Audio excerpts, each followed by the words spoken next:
Anthony Joshua just flatlined Francis Ngannou in the second round. I am shocked. I've never seen Francis get rocked. I've never seen him get dropped. I've seen him get hit with massive shots in MMA. Seeing Francis Ngannou get knocked out cold is one of the craziest things I've seen ever. Holy shit. Francis is no longer that same guy with the same aura. Like, he just lost a ton of his aura, especially in the world of boxing. And what we were all expecting to happen against Fury, maybe not seeing him get knocked out cold, because honestly, if you were to tell me Francis is going to box Fury and Joshua before we saw him beat up Fury a little bit, I would say, all right, it's probably going to be a TKO up against the fence. It's probably going to be a knockdown here and there, and the ref will call it off. We all expected something like that to happen against Fury. It didn't. We all hyped up Francis Ngannou going into this one. We were saying that boxing was overrated, yada, yada, yada. But to see him lose to Anthony Joshua was one thing. To see him get put out cold, I'm stunned. Like, boxing fans don't understand this. This is insane. Back when Kamaru Usman got head kicked, that was similarly shocking for sure, because Usman was a dominant champion and he was winning the fight. It was out of nowhere. But like, we had seen Usman get rocked. We had seen him get wobbled a little bit here and there. We saw him get dropped by Burns. Francis has never once in his entire career even been dazed. And I was saying going into this matchup, Anthony Joshua's got pillow hands. He's worse than Fury. Look, he's quitting against Usyk. He lost to Ruiz back in the day. He's a little bit chinny. Francis is going to have improved a lot. Think about all the confidence he'll be taken away from the Fury fight. He has more time to prepare. He's not going to have to fear Anthony Joshua that much. I knew Anthony Joshua hit harder than Fury, obviously, but like, he's not sleeping dudes like this. I underrated him massively. I'll be the first. Like, listen, I'm a casual when it comes to boxing, an absolute casual. I don't really watch the sport that much, but I've seen Anthony Joshua's fights with Ruiz. I've seen highlights, okay? He doesn't put people out like this. He usually TKOs dudes. Otto Walling, he didn't do this too. He made him quit. To see him for the first time in forever, I'm sure he's knocked out people way back in the day, just cold with one punch. To see him fold up Francis Ngannou like Francis folded up Stipe, he literally fell in the exact same way, folded over his legs like a lawn chair. To see him fold Ngannou like that is crazy. I'm going to show you guys my reaction to it right now. Francis is getting fucked up. He's good, though. Don't stop the fight prematurely. Damn, Francis is just not able to deal with the speed. How... Oh my goodness! Francis Ngannou was out cold! Whoa! I can't believe it! Holy crap! I've never seen that dude get dropped. He's out cold on the canvas. Anthony Joshua just KO'd Francis the Predator Ngannou stiff. Holy shit! Pillow hands Joshua. My bad, brother. Damn, dude. I thought Francis's chin was going to... Holy crap. The speed. This is what was supposed to happen with Tyson Fury. How bad is Tyson Fury, or how washed was he in that fight? Holy fuck. This is what everyone expected last time. Damn. Anthony Joshua might be the best heavyweight boxer on the planet, because he would beat up Zhang too. Holy crap. I've never seen Francis get KO'd. I've never seen him get hurt. One punch by Anthony Joshua, slept out on the canvas, folded into a lawn chair like Francis folded Stipe. I don't even know what to say. My biggest takeaway from this is that it doesn't matter how good your chin is. If you're fighting another heavyweight and there's a skill gap this large like we saw tonight and a speed gap, the first thing I noticed in this fight was the speed difference. Francis Ngannou was trying to catch Anthony Joshua with his lazy hook. He was trying to counter with these slow hooks. And I was telling my chat, my goodness, he looks slow. Anthony Joshua was going to the body early, and I was saying, these little body shots, like, they're nice. He's fast, but you can't really hurt Ngannou with a little jab to the body. Of course, they're investment shots. He's putting points on the board. I totally get it. But I was thinking, man, Ngannou's so durable. Body shot's not going to deter him. Didn't matter. It was the speed that killed. A simple jab and a right hand over the lazy jab of Ngannou. And this is one thing that, despite Fury maybe not being at his best when he fought Francis Ngannou, I think it's clear that he probably underestimated him, and that the best version of Tyson Fury would also have a tremendous skill gap over Ngannou. Fury doesn't have nearly as much pop as Anthony Joshua, and he doesn't have the same speed and athleticism. So not only is Anthony Joshua just a massive heavyweight, he doesn't have the same power as Francis, but he has really good power that even I underestimated. As you guys heard in my reaction, I was saying pillow hands Joshua. That's kind of what I've been saying in the build-up to this fight. Anthony Joshua with his pillow hands. Like, I know that he hit hard, but he's not known for flatlining dudes. He's not like Deontay Wilder out here. He's even more dangerous because he's so skilled, perfect technique. That right hand was a thing of beauty. Timing the jab of Francis perfectly, countering with the right hand, folding him up like a lawn chair.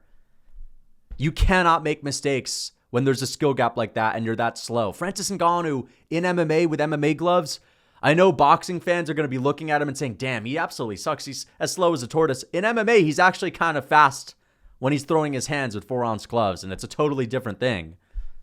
But he even looked a little bit sluggish against Fury, but Fury just looked like a washed-up version of himself. Now, let's get to what's also being talked about is that I guarantee you, I don't even have to see it on Instagram. I don't even have to see it in the comment sections. People are probably saying that Francis didn't really win, did he? Oh, all right, so did he really win? Remember when everyone was saying he fumbled the bag? And then there was a whole joke after he beat Tyson Fury as if, oh, who's saying he fumbled the bag now? He still won in the end. Ultimately in life, yes, he lost. Yes, his chin is never going to be the same, and Anthony Joshua just stole a lot of his aura, especially in boxing, because, of course, here on out, Francis is also going to take a confidence hit from this. His chin is just going to be a little bit different, so even going into a Fury matchup, his chin ain't going to be the same. If Fury shows up on point with an even greater skill gap, faster speed and all that, taking Francis much more serious, a nice right hand could put Francis down after this. Francis Ngannou, again, if you get KO'd and you were known for having a really good chin, it's different, okay? He lost a little bit of his aura in general. In boxing, big time, because now we see, oh shit, this is kind of what we all expected. In the first place, when he crossed over to boxing, it's coming to fruition now. It's a wake-up call. It's a reality check.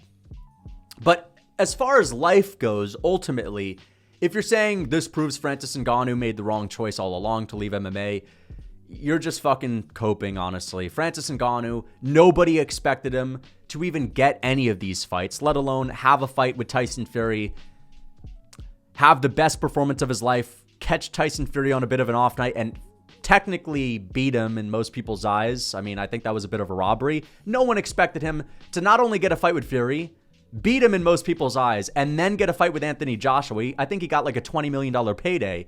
And not only that, even though he lost a bit of his aura, a lot of it in boxing. I keep saying a lot of it in boxing because I don't think he has the same damage in MMA as far as aura goes. If he shows up to fight the PFL champion, that's still Francis Ngannou in 4-ounce gloves, who's faster when he's got 4-ounce gloves, okay? And Diego Ferreira, I'm sorry, not Diego Ferreira. What's his name?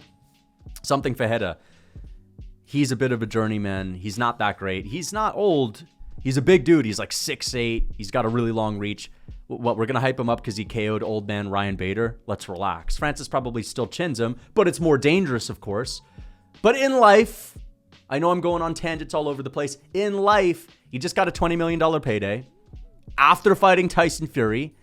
Yes, he got KO'd, but he still has a rematch with Tyson Fury in the future. And he's got a bunch of other fights in boxing as well. He could fight Zhang. He could fight Porter. He could fight Deontay Wilder.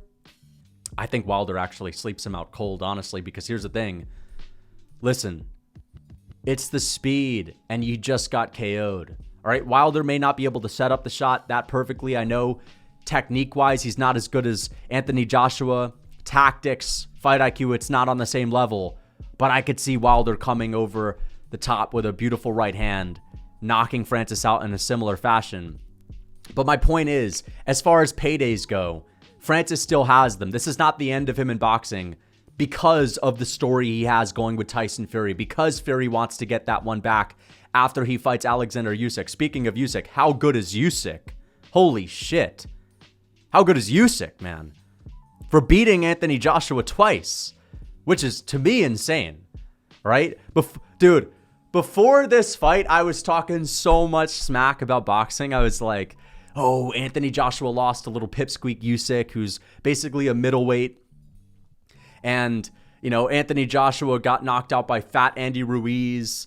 When he gets in front of Ngannou, Ngannou's not going to fear him. Tyson Fury's better than Anthony Joshua. And my goodness, I was even saying he had pillow hands. I knew he had some power, but like, I was kind of joking around because he doesn't flatline people all that often. And Francis has a granite chin. And I was thinking Francis is going to be able to walk through these shots a little bit. He'll eventually get to AJ and land a good shot. He was too slow to land a single good shot. That performance that he has over Fury, that really changed the narrative on Francis big time. Like, that totally had everyone do a 180 on his skill set in boxing. That totally had us saying things like Parker Porter could go over to boxing and do pretty well. Not literally, but I was saying during the Zhang and Parker fight, which was atrocious, by the way, and I still don't think those guys are that good. Let me just say this. Okay? Let me just say this. I don't give a fuck if Anthony Joshua flatlined Ngannou.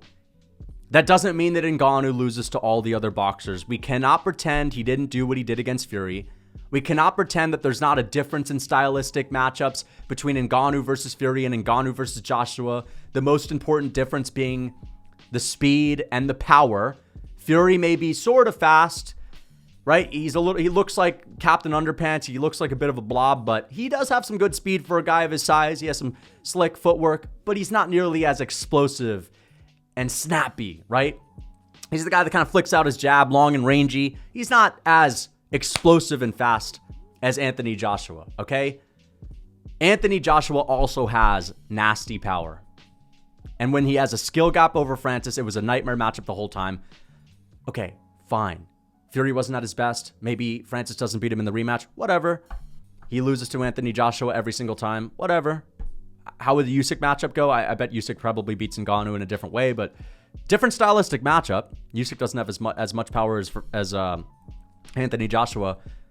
Let's not pretend that blob, Zhang, okay, and little Parker Porter, whatever his name is, Joseph Parker. Respect to him. He got the job done tonight. Let's not pretend that these guys are on the same level as Anthony Joshua. I'm not saying Francis necessarily beats them, but the fights are much more competitive. There is a real skill discrepancy between the top 3 boxers in the heavyweight division and everyone else. All right?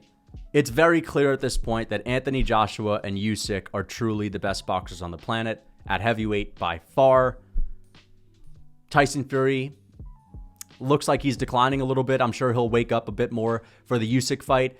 He's probably at the number 3 spot right now.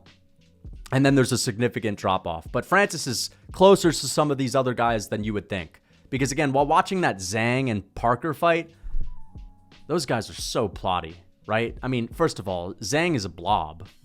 Total blob. He's moving 1 inch every 10 seconds. That's his footwork. Trudging forward like a sloth.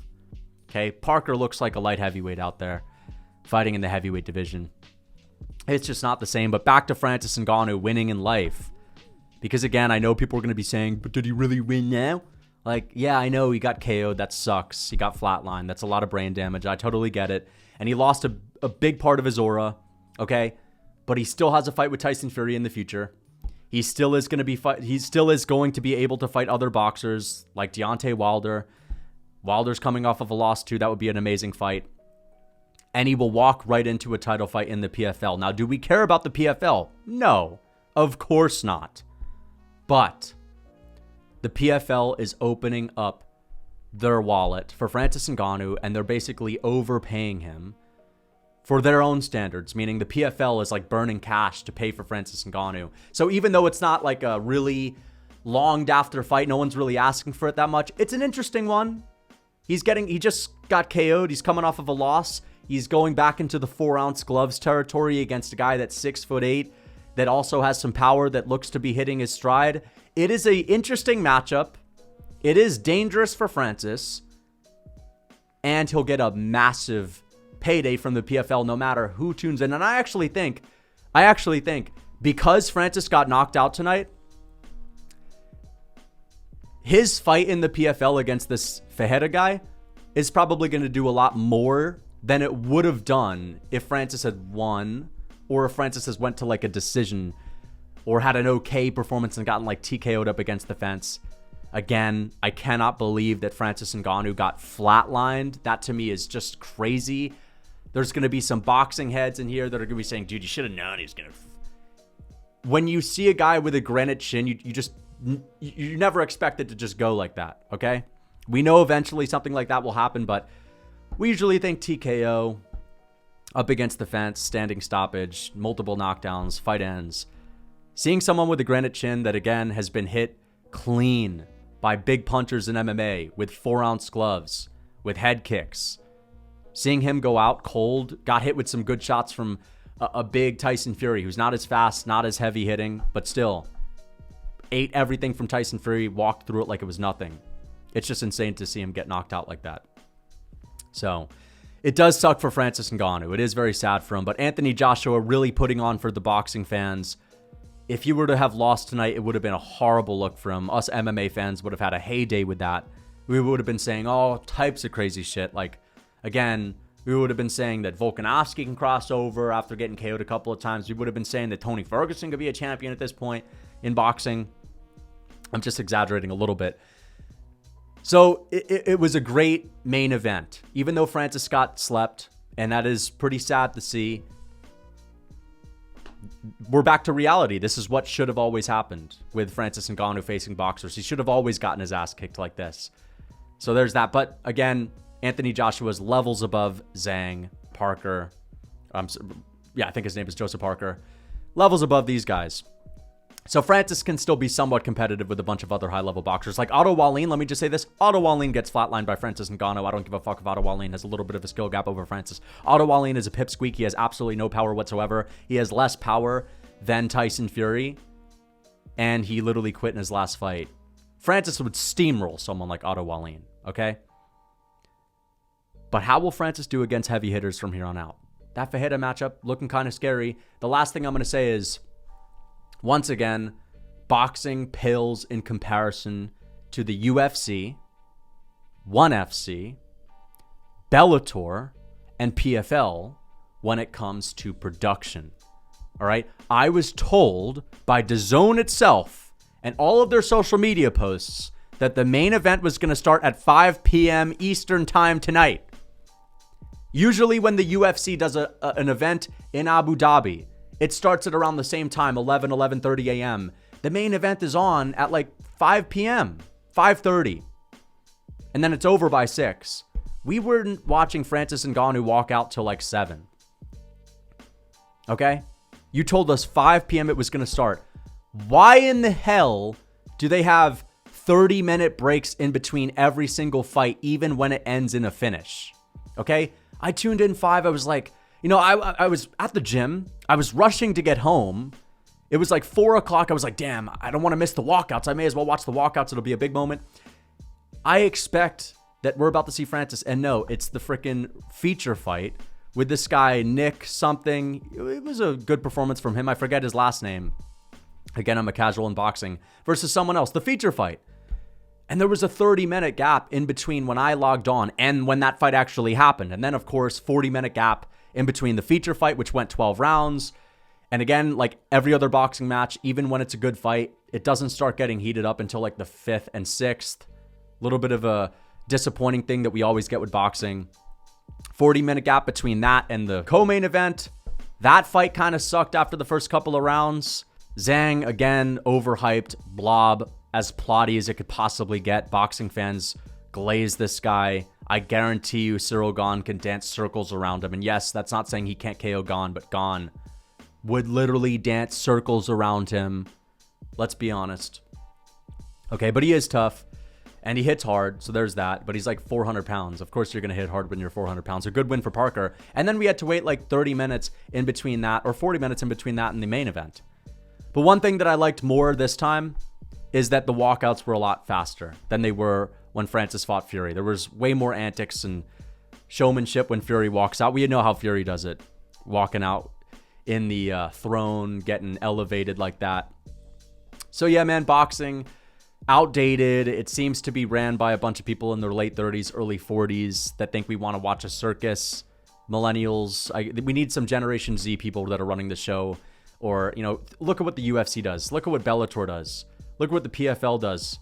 All right, ONE FC. The production's way better. As soon as the fight ends, we're on to the next one.